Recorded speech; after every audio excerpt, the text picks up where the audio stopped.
Don't you remember when someone paused to help you? Somebody opened up a door for you. Somebody saw greatness and possibilities in you before you saw it in yourself. Don't you remember?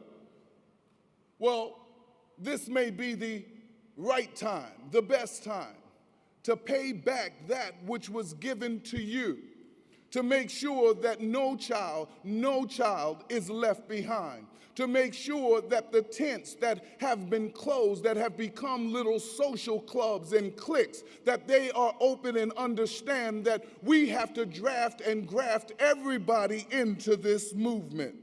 I'm talking about a mission. I'm talking about a historic mission. I'm talking about a mission that for over time has been fueled by young people. Young people, there's not been one social movement, there's not been anything that's worth talking about that your energy, your connection, your brilliance, your spirit, your creativity, your je ne sais quoi. I told you we was international. You know what I want to do? I want everybody under the 25 years of age and younger to stand up.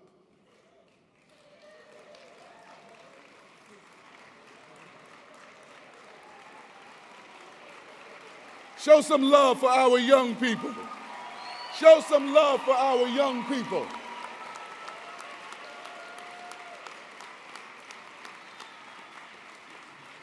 You are the ones that we've been waiting for. You are the ones that's going to lift us out of this situation. You are the ones that's going to turn around the things that need to be turned around. You are the ones that's going to open up new doors. You are the ones that's going to make ways out of no way. But you got to be careful. There's hustlers out there. They're selling things like Four Loko. Ain't gonna get no amen there, but I'll keep on pushing anyhow. There are people that want to sell you an image of yourself and put you in situations. What snooky? No, excuse me. And put you in situations that don't make you look good or feel good. You are more than Madison Avenue. You are more than what is projected. And let me tell you something. You are not the first generation to be undersold. You are not the first generation to be neglected. But my history on earth tells me that young people keep on defining and redefining what is real. So I want to drop some science on you. I want to tell you something that dropped in my spirit as I spoke at different graduations around the country. You're going to be older a lot longer than you're going to be young. This is preparation, beloved. And with the assets and asset builders, with people who have your best interest at heart, with folk who did not birth you but love you just the same. I'm telling you, this is a wonderful period in your life, but it is a transition on the way to the rest of your life. It is a change point. It's a flashpoint where things come together, combustible gases come together, and they burst, a starburst of new light. What happened to the old light? It may have went out, but there's always new lights that come forward. That's who you are. So as I get ready to close this portion and charge you to move on, I want, and we want, this to be life-altering. We want you to meet each other. I wish that I had what you had at the age. For the most part, we were part of the generation where children should be seen and not heard. But that's not the case here. We need to hear from you. We want to hear from you. So let me do something that I don't usually do, but when I'm led, I do it.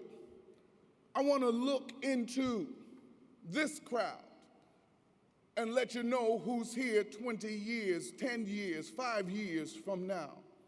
When I look on this side, I see doctors that's going to find cures for diseases. When I look on this side, I see educators who are going to radically transform the educational system that we're moaning about. Oh yeah, I do see it, Sandra.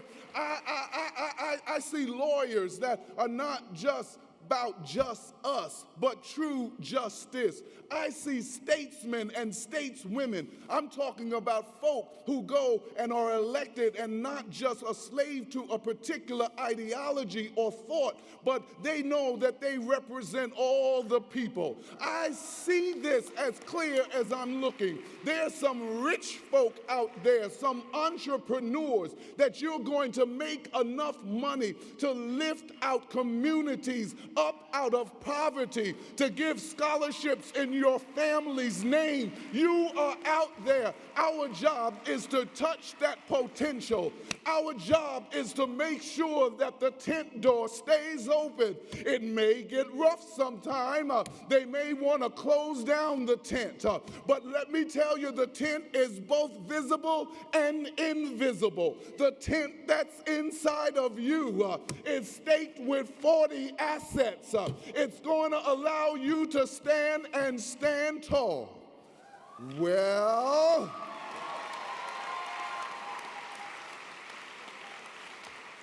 I better calm down. I don't want to break up these folks' podium up here. But I also have a challenge. I'm giving permission for everybody in this tent to meet 12 people that you don't know. That's a minimum. I know the young people like that because y'all been wanting to do that anyway. I want you to meet 12 people. And I want you to connect. I want you to exchange information. I want you to find out some big tent ideas. Maybe put them up on the action wall. And then when you go home, I want you to find an unmet need. Some young people, perhaps, that are locked out. I just did a session, moderated discussion in New York with all of our commissioners involved with children in custodial care. But what was different is that we had children whose parents are incarcerated to come and talk. I need you to find the lost. I need you to open up the tents and bring them in. They may not speak the same language. They may not come from the same culture. But the true mark of a human being is being human to all. So as I go, I want to give you this, and I'm finished. I dedicate a poem that I wrote that's in a book that my wife and I published, Soul Be Free. And this is given to all who are here under this big tent. The title is The Enlightenment. Children of the light, heed this urgent call. Use thine power over darkness. Stumble, never fall. Illume dark corners in all hearts and minds. Share the precious flame, the tie that binds. Hatred is thine enemy, and ignorance another foe. So band together small flames wherever ye may go. There is strength in number. Remember, ye are light, and every flicker is a wound to darkness. This our eternal fight. Big Tent, it's not over. It's just beginning. A new beginning and not the end. Big Tent 2010. Peace. I'm out of here.